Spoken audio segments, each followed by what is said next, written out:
Então tá, pessoal, voltando do intervalo, da pausa. Seguinte, prova testemunhal. Primeira coisa, diferente que a gente falou aqui na declaração do ofendido, o que vai acontecer? Presta compromisso.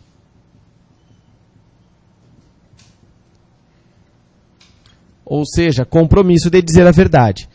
Agora, claro, é todo mundo que presta compromisso? Não, nem todo mundo.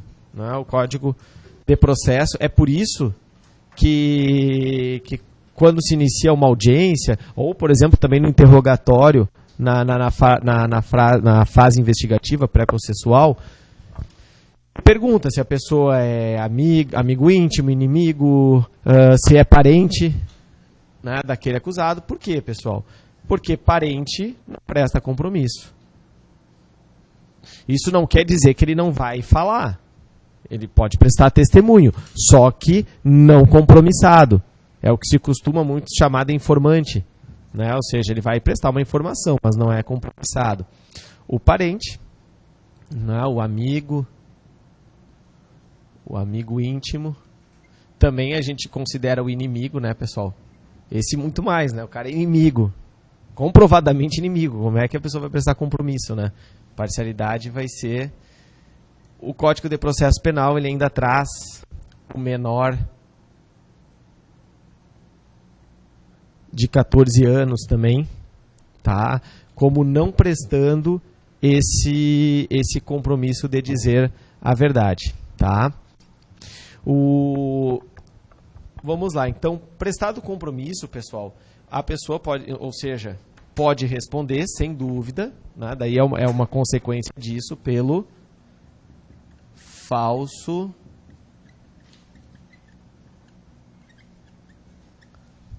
crime de falso testemunho. Aí não há dúvida, né?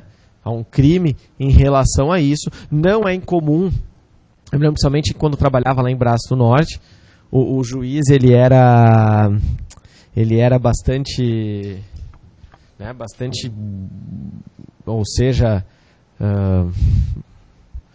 bastante ferrenho, não sei como é que eu vou dizer, ser criterioso em relação às testemunhas, de encaminhar. Tipo, se a pessoa mudava a versão, já encaminhava para a delegacia, já conduzia para o falso testemunho. Então tá. Então aqui, o pessoal vai prestar compromisso. A prova testemunhal, ela vai ser submetida, então, aqui no processo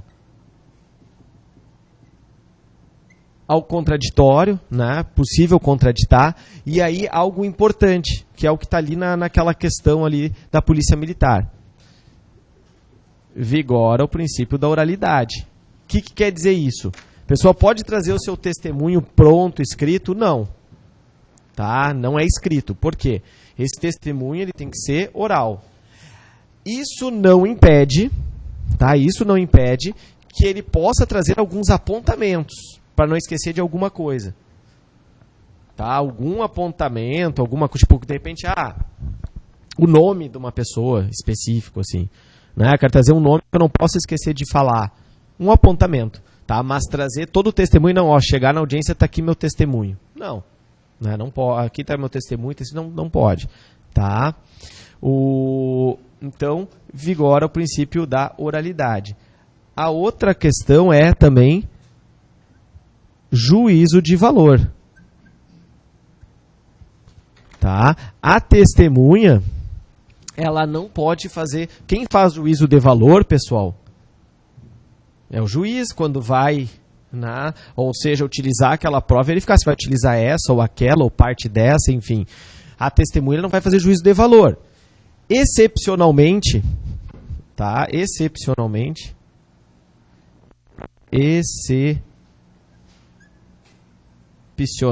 tá?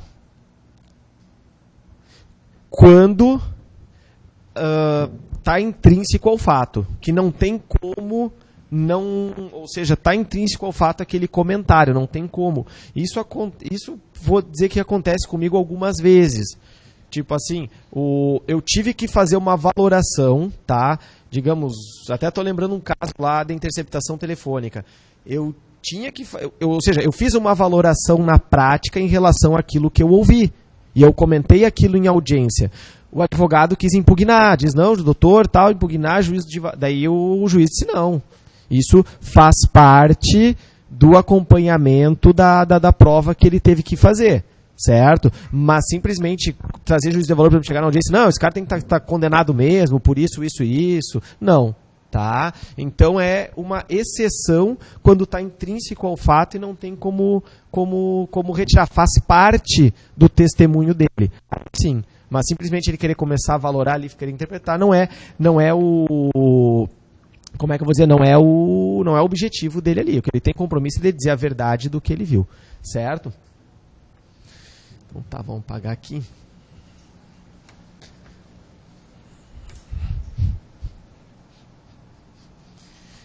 Bom, pessoal, número de testemunhas. Vamos lá, nós temos limite, né, pessoal, de testemunhas, número de testemunhas. No processo ordinário e no processo sumário, no ordinário, são 8 testemunhas, né, pessoal, que podem ser indicadas, então, por cada parte. Diferente aqui no sumário, que daí são 5, tá? Então, esse aqui é o número. Da mesma forma, não só no sumário, como também na fase da sessão do tribunal do júri. 5. Tá? Então há um limite, não pode a esmo. Então isso são chamadas de, inclusive há um nome disso, são testemunhas, né, chamado de testemunhas numerárias. Tá? Seguinte, pode acontecer, pessoal, de testemunhas que o juiz, aquilo que eu comentei antes com vocês, né? Por exemplo, o parágrafo 2º lá não esqueçam disso, o inciso 2, desculpa, do 156, que daí chamam de testemunhas, então, judiciárias, ou seja, que o juiz, ele pode indicar para ser ouvido uma testemunha. Você lembra que a gente tinha falado lá no 56, inciso 2? Deixa eu ver, tenho mais o testemunha numerária, já falei, né? Ah, tá. Ainda falar testemunha da coroa, testemunha referida, isso também é algo importante. Testemunha referida, testemunha da coroa. O que é testemunha referida, pessoal? Testemunha referida. Testemunha referida e a da coroa. A testemunha referida, pessoal, nada mais é do que aquela testemunha, por exemplo, que não estava na numerária, tá? Ou seja, ela não tinha sido numerada para ser ouvida, e aí ela surge durante os testemunhos. E aí tu começa, tipo, poxa, mas ninguém falou lá do João. Todo mundo começa a falar no João. Certo? Então isso aqui é uma testemunha referida. Mas o seguinte, não precisa excluir, digamos, não, o número é 8. Tá? E não pode ser ouvido o João, porque não está relacionado entre os 8, de maneira alguma. Pode daí então ser intimado o João para ser ouvido, né, em virtude de que ele foi referido diversas vezes ali na audiência. A testemunha da coroa, pessoal, aqui chamado, isso aqui, o que é a testemunha da coroa? É no caso do agente infiltrado. Lá da lei de crime organizado. Né? A lei de crime organizado, ela trata aquele agente infiltrado, ou seja, que tem autorização judicial, que essa pessoa está infiltrada dentro de uma organização criminosa, certo? E até, bom, daí isso aí é uma vez eu assisti só uma palestra sobre isso, 1 hora só falando isso, né? Que até foi com aquele professor bem famoso lá, o promotor, como é que é o nome lá? O Rogério Sanches Cunha. Isso, ele veio dar uma palestra, até foi agora, final do ano passado. Ele deu uma palestra, isso, bem famoso esse promotor, ele é professor de Direito Penal, e aí ele deu uma palestra ali na Cadepol e falando só sobre isso, né? Porque há muita divergência, afinal, como que vai ser o testemunho desse agente infiltrado, né? Como que vai ser o ato em si, que a lei não traz exatamente como que vai ser, mas enfim, né? Esse é o caso do agente infiltrado. A testemunha inócua, pelo próprio nome diz, é aquela que nada sabe. Ela pode ser dispensada, tá? Ela pode ser Dispensada pelo juiz. Dispensada. O que acontece, pessoal? Isso aqui, olha, de vez em quando realmente acontece. A pessoa indica, é intimada e chega lá e olha, não sei o que eu estou fazendo aqui. Né? Não testemunhei os fatos. Então, só vamos trocar o microfone.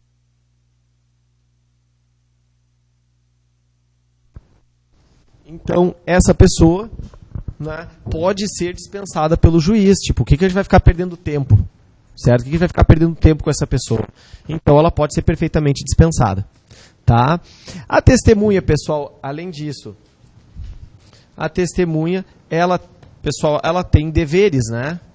Não só aquele dever de dizer a verdade, mas de falar, né? Ou seja, ela tem dever de depor.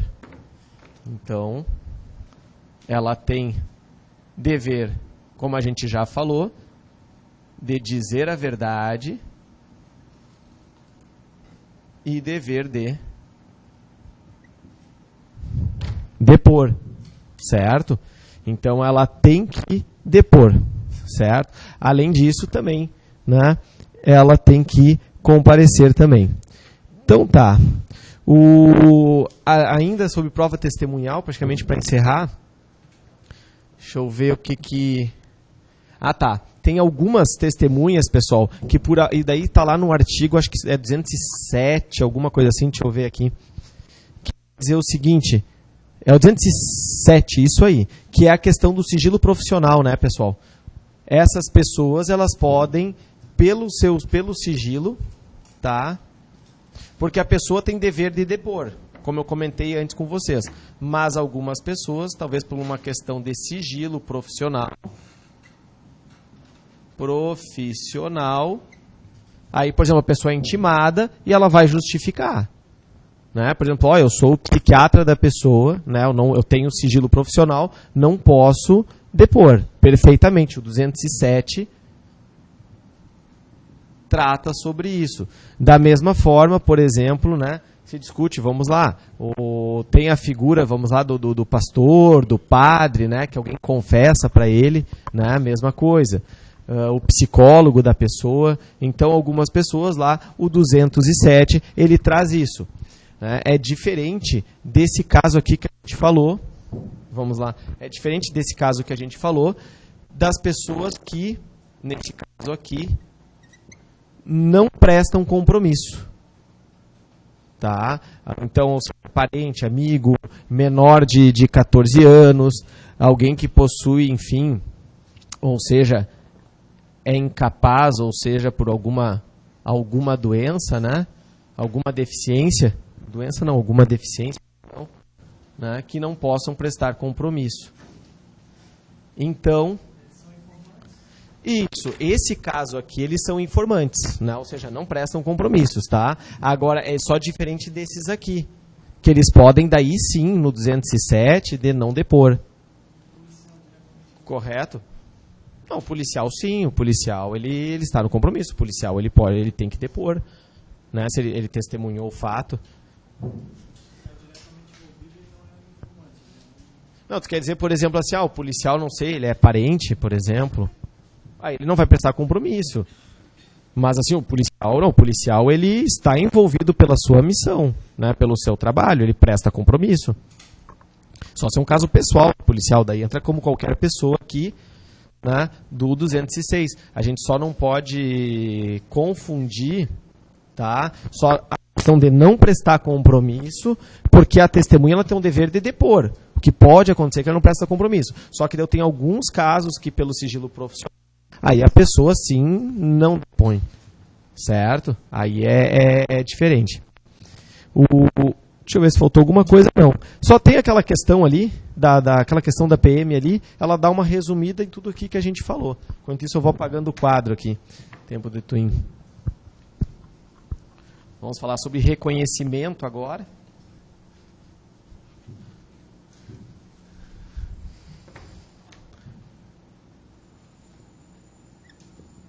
Reconhecimento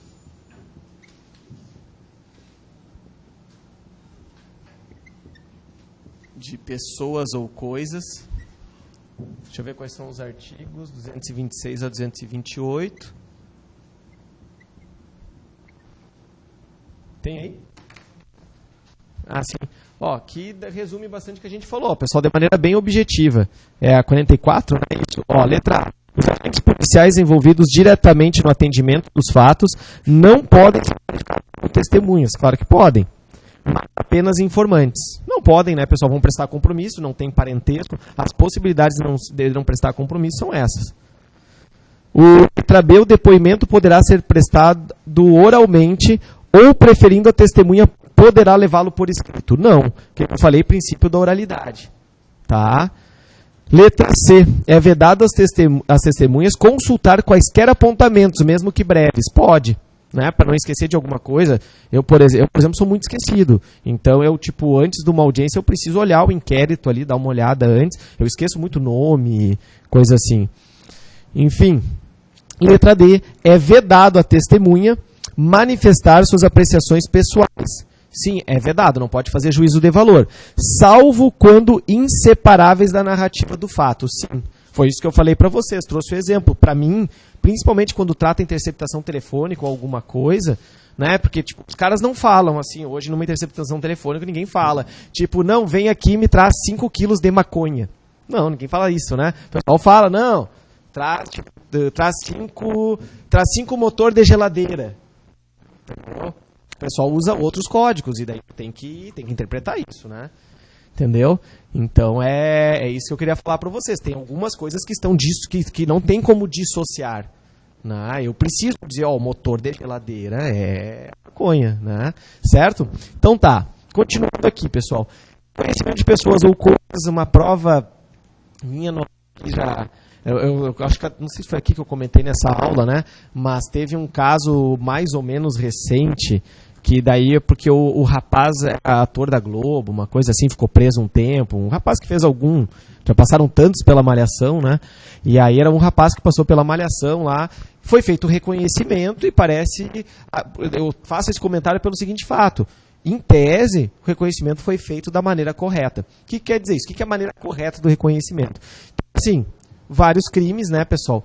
É uma prova interessante fazer o reconhecimento pessoal, né, ou o reconhecimento de coisas para verificar, afinal, se é aquele autor ou não. O que acontece? Como que se faz o reconhecimento? Primeira coisa, aquela vítima, ela tem que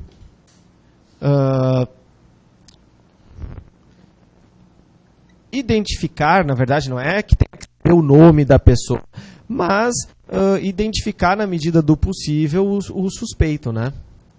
O suspeito, o acusado, daí eu já estou falando em... porque é algo que pode ser feito tanto na fase pré-processual quanto na fase processual. Ou seja, identificar, qualificar esta pessoa. Né? Trazer características. Né? Características.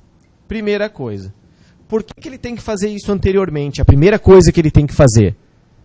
Para a gente poder fazer o reconhecimento, ou seja, colocar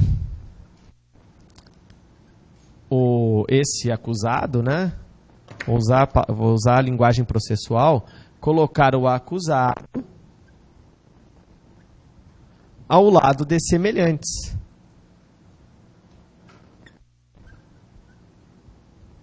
Eu não posso, o cara é japonês e eu boto todo mundo do lado de gente com olho grande. Não dá. Né? Não, o cara, certeza que tem olho azul. Eu vou ter que achar pessoas com olho azul para colocar. Né? Então, assim, nesse caso do rapaz, por exemplo, é que esse rapaz era negro. Daí o que acontece? Claro que tem que fazer o reconhecimento de lado de outras pessoas, ou seja, pessoas negras ao lado dele. Não vou poder colocar só ele e todos brancos ao lado. Não dá. Né? Ou enfim. Então, nesse caso, parece que o reconhecimento foi feito, só que a pessoa reconheceu errado. É porque muitas vezes a pessoa quer achar quer achar um culpado. Né? Isso é muito comum. Eu digo porque eu já tive reconhecimento que deu errado. Né? Já tive reconhecimento, e daí é ruim, pessoal. Olha só, eu tive um reconhecimento, foi um assalto, e eram tipo uns 4 envolvidos, e o que acontece? A pessoa, assim, ó, eu me lembro como... Ah, tá, e daí qual é a outra terceira característica, só para daí então dar o exemplo, é que tem que se garantir, se necessário, né, ou seja, garantir, né, quando necessário, a vítima, né? Garantir, ou seja, o sigilo da vítima. Que daí é utilizado, por exemplo, digamos, um vidro desses vidros pretos, né? Em regra, não em todas, mas grande parte das delegacias, por exemplo, a gente tem isso. No fórum tem que ter também, para poder fazer o reconhecimento através do vidro preto, né? Então, o que acontece? Por exemplo, eu já tive um caso, pessoal, daí é ruim porque o reconhecimento de pessoa, realmente, muitas vezes a pessoa quer porque quer, a gente colocou algumas pessoas e elas, sim, a vítima começou a chorar, e ficou, porque foi um assalto violento e tal, começou a chorar e indicou uma pessoa, entre os que tinham ali, indicou com certeza que aquela pessoa ali estava. E depois, investigando o todo, não tinha como aquela pessoa estar no assalto. Entre os 4, né, a gente conseguiu por outros meios identificar os 4 e aquela pessoa que ela disse com certeza, 100% de certeza, não estava. Né? Então aí tu acaba até colocando em xeque, né, toda a investigação, mas enfim, né, é um meio de prova. Então o reconhecimento de pessoas ou coisas, pessoal, tem que se cuidar esse passo. E aí em relação a reconhecimento de coisas. Reconhecimento de coisas, pessoal, se utiliza o que for necessário, ou seja, a regra do reconhecimento de pessoas, o que puder ser aplicado a coisas, se aplica. Então, tentar colocar, ou seja, ao lado, por exemplo, a coisa, digamos, a bicicleta. Colocar, né, outras bicicletas, por exemplo, né, para a pessoa poder identificar. Oi? Sim. Ah, não, tipo, na rua, ou se...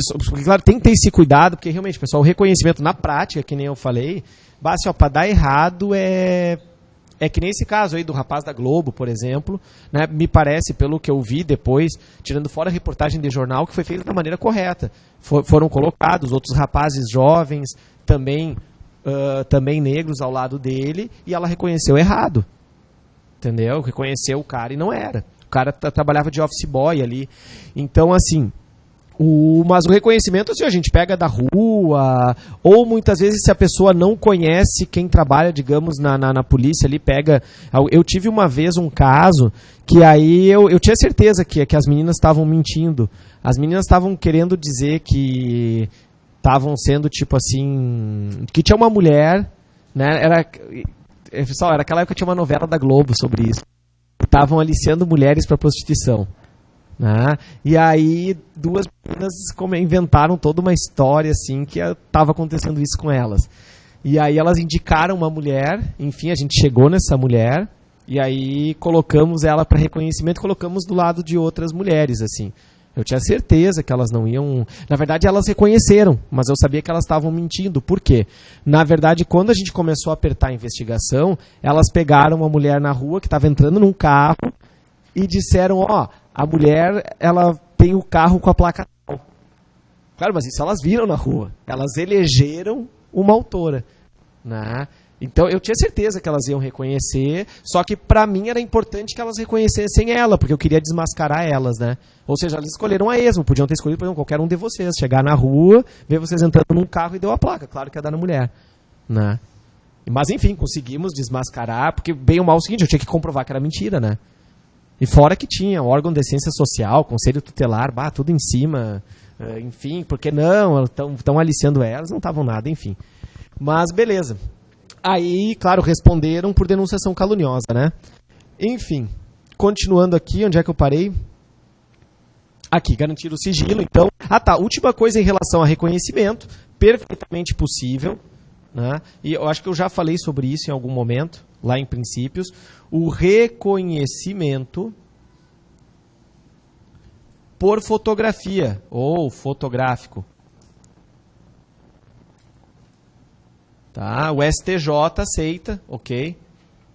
Perfeitamente. Só que assim, tem que ser feito, como eu falei para vocês, mesma coisa é reconhecimento de coisas, que geralmente de coisas a gente faz por fotografia. E também o pessoal perfeitamente pode ser feito por fotografia, tanto, né, na fase pré-processual como processual, que é o quê?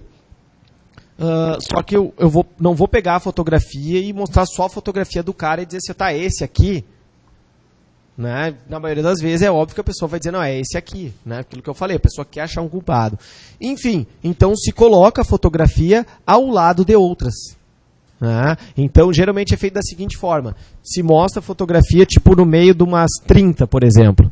Tá? E aí depois tu vai diminuindo, de 30 tu diminui para 15, para 10, para 5, e vai diminuindo para ver se a pessoa mantém naquela pessoa. E daí tu diminui com fotografias diferentes, vai reduzindo. Aí, claro, isso dá uma fidelidade maior, né, para aquele reconhecimento fotográfico, certo? Então, perfeitamente possível, STJ aceita, reconhecimento, então, fotográfico.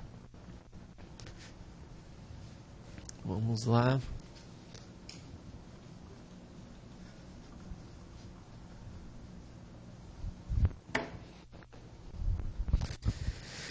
Então tá, deixa eu ver se faltou alguma coisa de reconhecimento de pessoas por coisas, fotografia, né? Ato formal, a última coisa só que faltou, pessoal, que esse reconhecimento,